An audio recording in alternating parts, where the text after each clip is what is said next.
Welcome back. Bulletin का बाकायदा आगाज करते हैं। पीपल्स पार्टी महंगाई के खिलाफ आज एहतजाज करेगी। शहर कायद के 6 अजला में धरने दिए जाएंगे। एहतजाजी धरनों से मरकजी, सूबाई, डिवीजनल और जिलाई ओहदेदारान खिताब करेंगे। मजीद तफसीलात जानते हैं अपने नुमाइंदा मोहम्मद कामरान की इस रिपोर्ट में। पीपल्स पार्टी ने महंगाई के खिलाफ 29 अक्टूबर से एहतजाजी धरनों का ऐलान कर दिया। चेयरमैन बिलावल भुट्टो जरदारी की हिदायत पर खैरपुर, सक्खर, हैदराबाद, बेनजीराबाद समेत कराची के 6 अजला में मुख्तलिफ मकामात पर बैक वक्त एहतजाज किए जाएंगे। मामले खुसूसी वज़ीर आला सिंध वकार मेहदी ने वाज़ेह किया कि बिलावल भुट्टो जरदारी की क़यादत में महंगाई के खिलाफ एहतजाजी तहरीक का आगाज किया है। इंशाअल्लाह बिलावल भुट्टो जरदारी साहब की क़यादत में इस हुकूमत के ख़िलाफ़ ये तहरीक शुरू हो चुकी है। इंशाअल्लाह इसके बाद हम इसका दायरा जो है वो डिवीज़नल सतह पे और इसके बाद मुल्की सतह पे हम एहतजाज और जलसों, जुलूसों और रैली के ज़रिए करेंगे और ये सिलसिला जो शुरू हुआ है ये इंशाअल्लाह जारी रहेगा। पीपल्स पार्टी सिंध के जनरल सेक्रेटरी वकार मेहदी ने दावा किया कि शहर कायद के 6 अजला के मुख्तलिफ मकामात पर जुमे के नमाज के बाद एहतजाजी मुजाहरे किए जाएंगे। 29 अक्टूबर बरोज़ जुमा बाद नमाज जुमा जो है मुल्क की सतह पर तमाम अजला में ये एहतजाजी मुजाहरे किए जा रहे हैं और सूबे सिंध के अंदर भी हमने तमाम डिस्ट्रिक्ट हेड क्वार्टर में ये मुजाहरे मुनक़िद किए हैं, जिसमें हमारे सारे अरकान पार्लियामेंट, कौमी असम्बली, सूबाई असम्बली और सेनेट के अरकान जो वहाँ के मकामी रिहाइश पज़ीर हैं वो सब वहाँ शरीक होंगे। इसके हवाले से सारी हिकमत अमली प्रोग्राम तरतीब दे दिया गया है। पाकिस्तान पीपल्स पार्टी की जानिब से महंगाई के खिलाफ होने वाले एहतजाज में डिस्ट्रिक्ट कोरंगी सिंगर चौरंगी पर Taj Haider, district Malir press club के बाहर Syed Qaim Ali Shah, district east Al Asif square पर सलीम मांडवी वाला, डिस्ट्रिक्ट सेंट्रल लियाकताबाद 10 नंबर पर सैयदा शहला रजा और डिस्ट्रिक्ट वेस्ट बनारस बाचा खान चौक पर एडमिनिस्ट्रेटर कराची बैरिस्टर मुर्तजा वहाब, जबकि डिस्ट्रिक्ट साउथ रीगल चौक सदर के मकाम पर सेनेटर शेरी रहमान एहतजाज की क़यादत करेंगी। कैमरामैन आसिफ शफी के हमरा मोहम्मद कामरान, सिटी 21। चीनी की कीमतें आसमान से बारिश के बाद रिटेल में भी चीनी की कीमतों में इजाफा हो गया। रिटेल में चीनी 5 रुपये इजाफे से 120 रुपये फ़ी किलो से बढ़कर 125 रुपये फ़ी किलो पर पहुँच गए।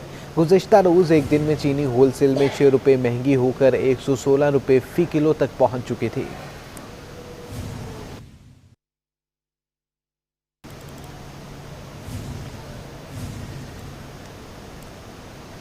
सिंध ताजिर इत्तेहाद के चेयरमैन जमील पराजा ने आज तमाम कारोबार मामूल के मुताबिक खोलने का ऐलान कर दिया है।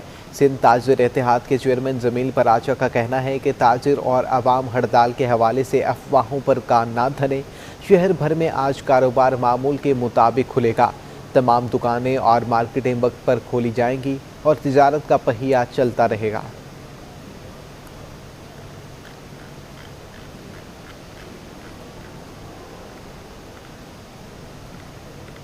साइड एसोसिएशन ऑफ इंडस्ट्रीज़ में गैस का शदीद बहरान। सदर side association of industries Abdul Rashid ने कहा है कि सनतों को गैस फराहमी मुअत्तल होने से पैदावार रुक गई है, जबकि दूसरी जानिब अब्दुल रशीद का मज़ीद कहना था कि गैस प्रेशर सिफर होने से पैदावारी सरगर्मियाँ रुकावट का शिकार हो गई हैं।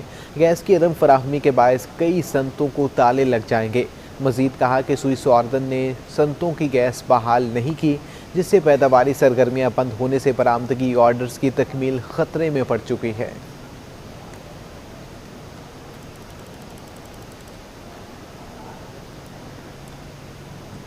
नस्ला टावर के बाद तिजोरी हाइट्स की बारी आ चुकी है। सुप्रीम कोर्ट ने तिजोरी हाइट्स की अराजी मुंतकली को गैर कानूनी करार दे दिया।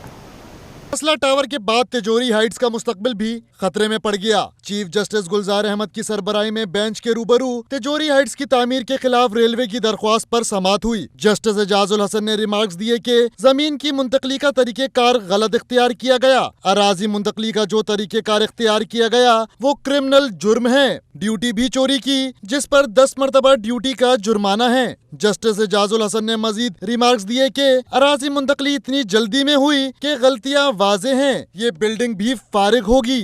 चीफ जस्टिस ने कहा यह तय हो चुका है कि इमारत गैर कानूनी है, जो भी स्ट्रक्चर है डेटोनेटर से गिराने का हुक्म देंगे। सुप्रीम कोर्ट ने इमारत गिराने से मुताल्लिक वकील से जवाब तलब कर लिया।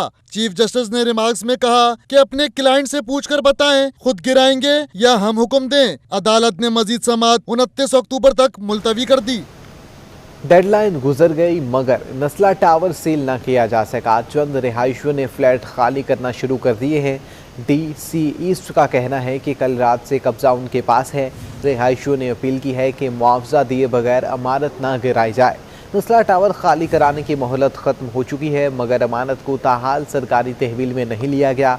मकीनों की इमारत से सामान की मुंतकिली जारी है। कई रिहायशियों ने फ्लैट्स खाली करने से इनकार कर दिया है। मकीनों की मुतबादिल रिहाइश के लिए कायमा कमेटी कैबिनेट डिवीजन ने सुप्रीम कोर्ट को ख़त लिखने का फैसला कर लिया।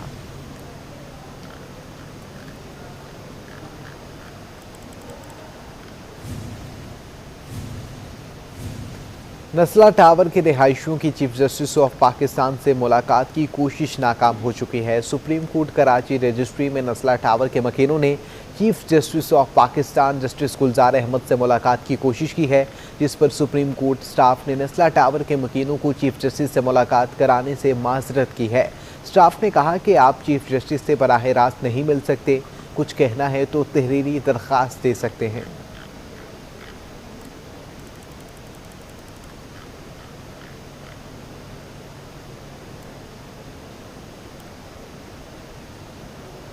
इलेक्शन कमीशन ने 6 नवंबर तक चीफ सेक्रेटरी सिंध ने बल्दियाती प्लान तलब कर लिया। ना देने की सूरत में इलेक्शन कमीशन के सामने पेश होना होगा। इलेक्शन कमीशन ने सिंध हुकूमत से बल्दियाती प्लान मांग लिया।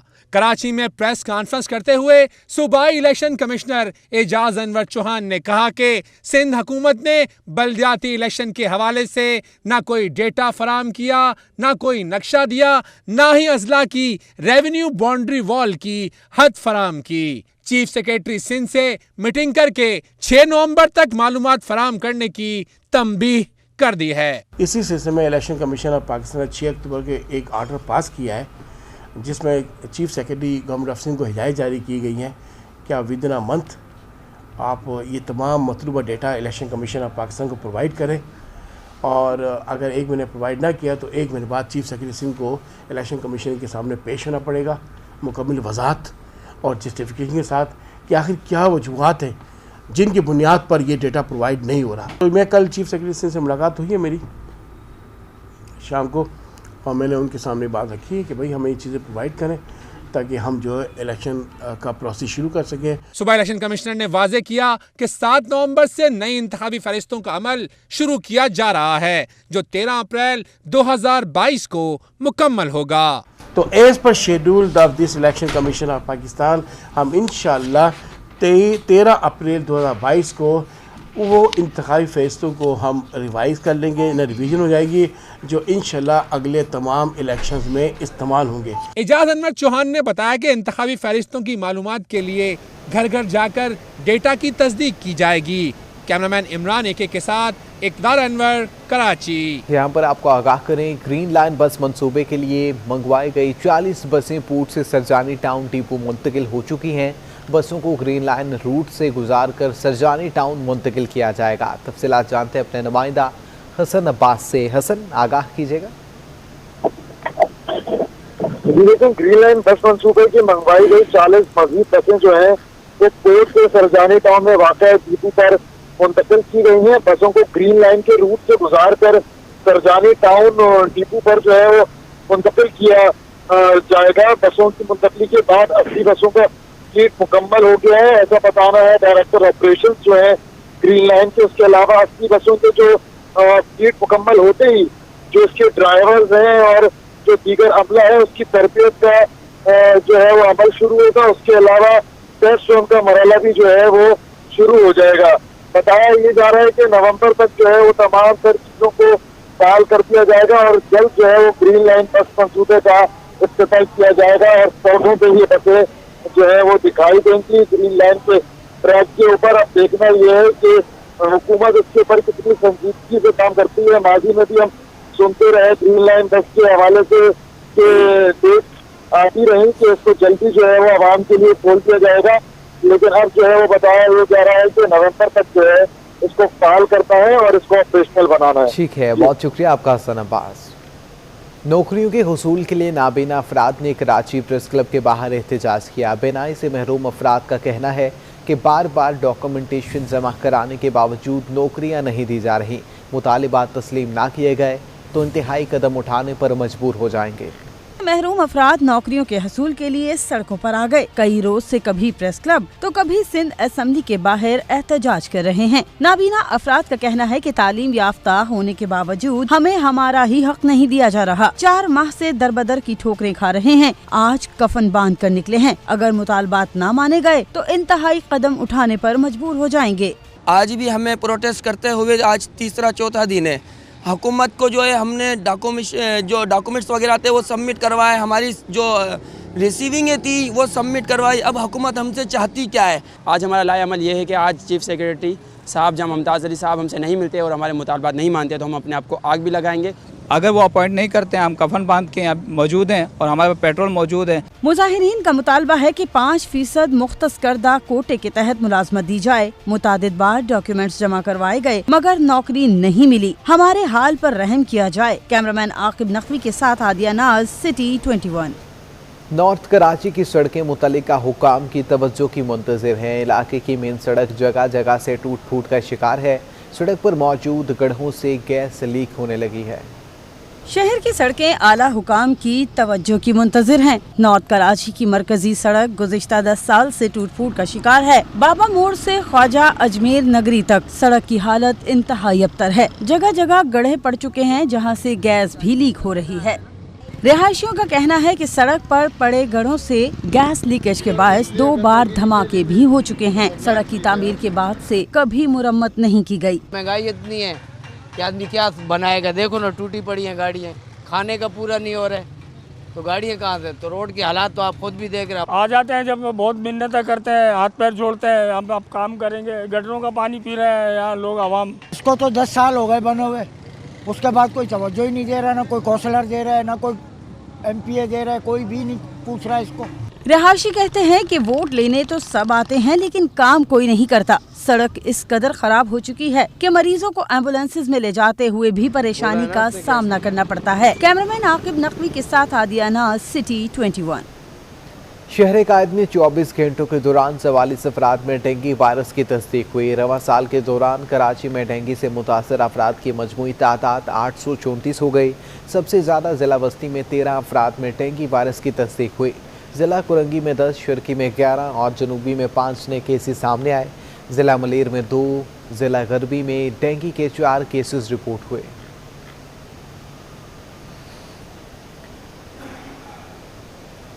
सिंध गवर्नमेंट चिल्ड्रन अस्पताल शदीद माली बहरान का शिकार हो चुका है। इंतज़ामिया ने अस्पताल की एमरजेंसी चलाने के लिए मुखैर हज़रात से रब्ता कर लिया है। सिंध हुकूमत ने सिंध गवर्नमेंट चिल्ड्रन अस्पताल के बजट में इजाफा तो कर दिया लेकिन ताहाल रिलीज़ नहीं किया गया।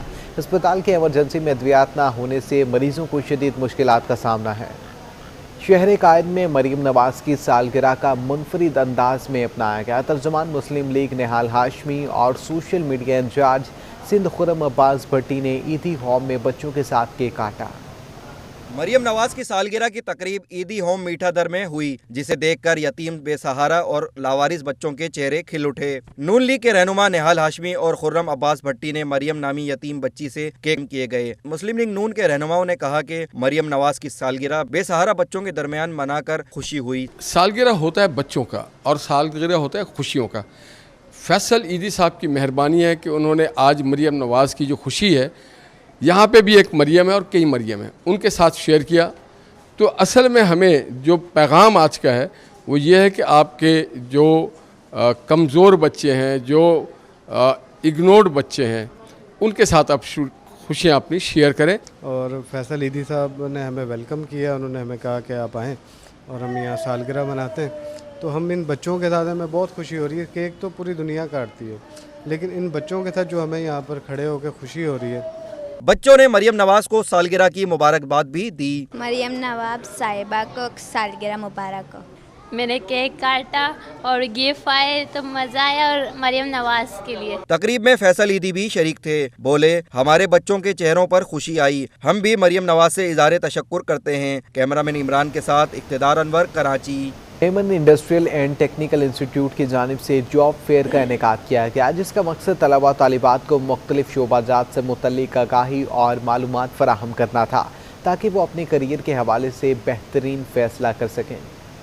तर्की में वाक़े Memon industrial and technical institute में जॉब फेयर और स्किल कंपटीशन की तकरीब हुई, जिसमें शहर के पढ़े लिखे नौजवानों की बड़ी तादाद ने शिरकत की। जॉब फेयर में 50 से ज्यादा निजी कंपनियों ने स्टॉल्स लगाए, जहां तलबा और तलबात ने अपनी CV जमा कराई। जॉब फेयर में हिस्सा लेने वाली कंपनीज का कहना था कि जॉब फेयर का मकसद आज के नौजवानों के लिए अमली जिंदगी के दरवाजे खोलना और बेहतर मुस्तकबिल के लिए सहूलियात फराहम करना है। जॉब फेयर बड़ा अच्छा रहा माशाल्लाह से, इन्होंने जो ऑर्गेनाइज किया था स्टूडेंट्स के लिए, because they have technical type of students और स्किल्ड भी थे, उनकी डिस्प्ले भी हुआ, उन्होंने अपने जो प्रोजेक्ट्स बनाए थे वो भी डिस्प्ले थे, तो एक अच्छा रहा एक्सपीरियंस माशाल्लाह से। Today we have met lot of people with different fields and experiences, and we have gathered a lot of CVs for our company, and inshallah in future we will go through our CVs and will call the students accordingly.